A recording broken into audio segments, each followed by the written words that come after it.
narasi penciptaan. Nah, kalau kita bahas narasi penciptaan, berarti kita membahas dari kitab Kejadian, pasal yang pertama dan pasal kedua. Tentu kedua pasal ini paralel.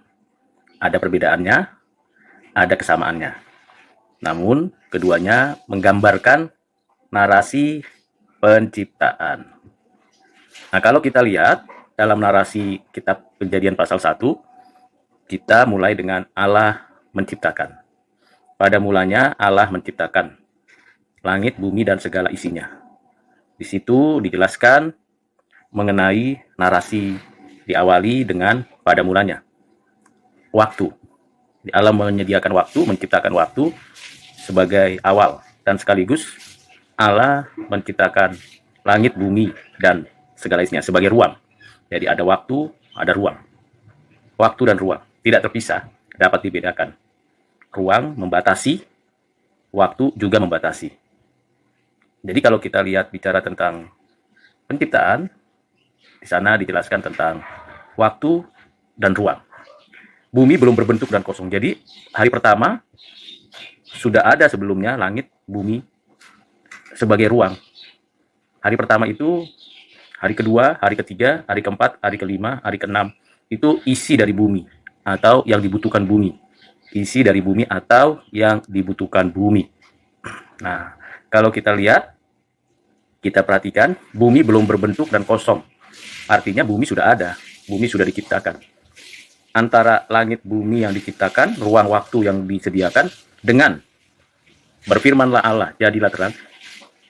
Bagi kita, hanya lompatan satu ayat. Tetapi, antara ayat kedua dan ketiga, itu menjadi ayat yang memiliki perbedaan. Bumi belum berbentuk dan kosong, gelap gulita menyelimuti samudra raya, dan roh Allah menaungi, mengerami. Jadi kalau diterjemahkan melayang-layang di atas permukaan air, sebenarnya lebih tepat terjemahan lain menjelaskan bahwa roh Allah menaungi, menguasai, mengeram, seperti induk gitu, ayam. Jadi di sini berbicara tentang hal tersebut. Jadi langit, bumi belum berbentuk dan kosong. Ada langit, ada bumi, ada bentuknya, tapi kosong.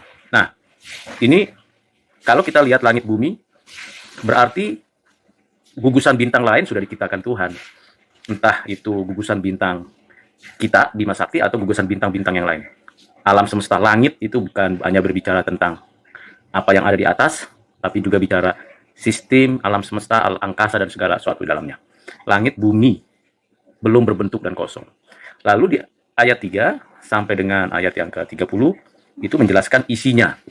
Hari pertama, hari kedua, hari ketiga, hari keempat, hari kelima, hari keenam.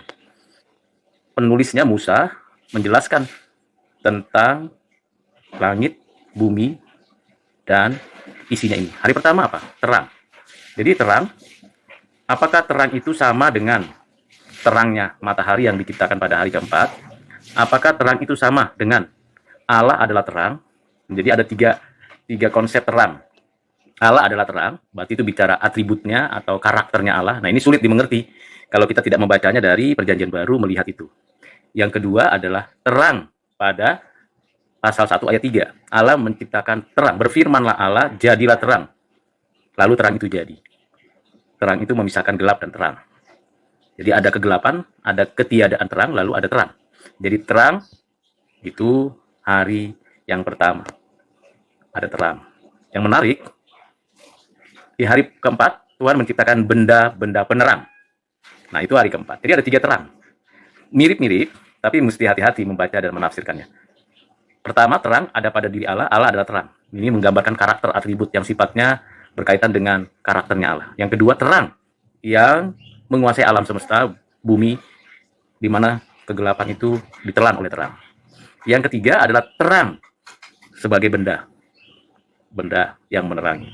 Bumi, matahari, lalu bulan akan memantulkan terang matahari untuk disinarinya bumi dengan sinar matahari yang terpantul ke bumi pada malam hari, pada posisi di mana sinar matahari tertutupi oleh bulan untuk bisa sampai ke bumi, tapi dipantulkan. Belum lagi ada lapisan atmosfer, dan lapisan-lapisan lain. Nah, ini menarik keunikan yang cukup penting. Itulah berbicara tentang hari pertama, terang diciptakan. Lalu hal yang kedua yang perlu kita lihat adalah Allah berfirman. Selalu ada kalimat Allah berfirman atau Elohim, Amar Elohim, Allah berfirman. Allah berfirman, jadilah terang, jadilah terang. Ini hal yang sangat penting, bahwa setiap yang diciptakan Tuhan dimulai dengan berfirmanlah Tuhan. Amar Elohim, berfirmanlah Tuhan, jadilah terang. Jadilah cakrawala, jadilah tumbuh-tumbuhan, dan burung-burung di udara. Jadilah benda-benda penerang, matahari, bintang, bulan. Jadilah binatang, memisahkan darat, dan seterusnya. Jadilah binatang darat, manusia, dan seterusnya. Kita lihat pembagian. Ada yang mengisi dalam konteks materi dan energi, terang, matahari, darat, lautan, daratan, sungai, dan semua. Itu materi. Ada pembagiannya. Tapi juga ada yang mengisinya, yaitu tumbuhan, binatang, hewan, manusia. Ini konstruksi yang sangat penting. Nah, bagaimana itu bisa diformulasikan oleh Musa? Musa memformulasikan berdasarkan firman, berdasarkan inspirasi Roh Kudus. Tahun 1450-an, kurang lebih sebelum Masehi, itu ditulis oleh Musa dalam bahasa Ibrani kuno. Model penulisannya menggunakan konsep dan konstruksi metafisika, menjelaskan kenyataan-kenyataan yang ada pada zaman itu dan memberi penjelasan pemaknaan terhadap realita. Adanya terang, adanya darat, cakrawala, dan sebagainya, dan seterusnya. Ini menjadi hal yang cukup penting untuk dimengerti. Nah, itu adalah bagian dari pasal yang pertama. Dan bagian yang menarik dari pasal pertama adalah pembagian waktu.